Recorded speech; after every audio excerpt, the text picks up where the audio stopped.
the unveiling of the A320 in 1988. Although in name a European plane, hence the presence of the royal couple, the Airbus is essentially a French creation.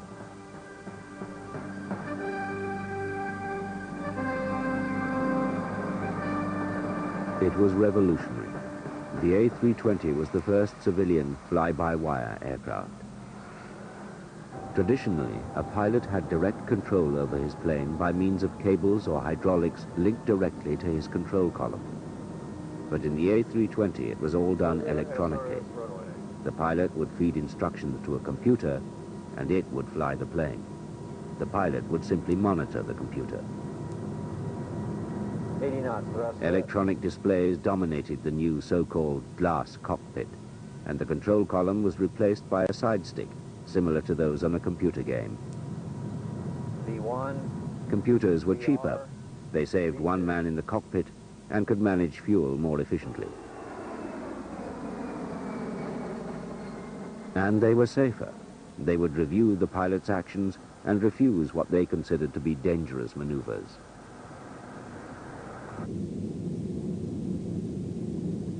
For the first time in aviation history, pilots had no longer an undisputed and direct access to the flight controls of their aircraft, but were dependent on what the construction engineers programmed into the software of the steering computers.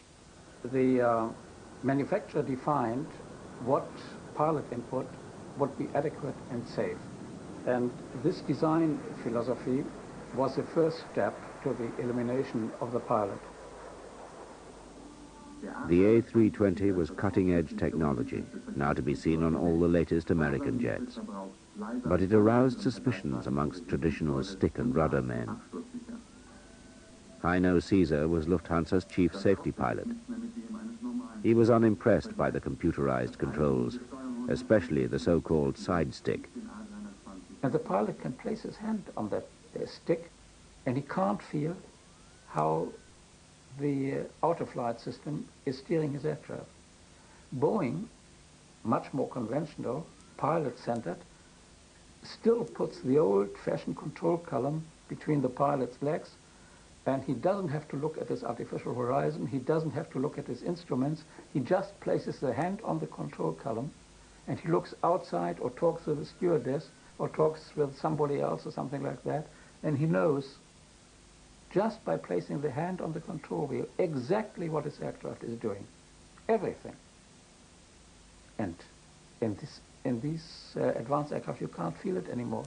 You are restricted to your highly claimed optical channel. You have to pick up everything optical. You can't hear anything, you can't smell anything, you can't feel the thing. You have to look at some instruments.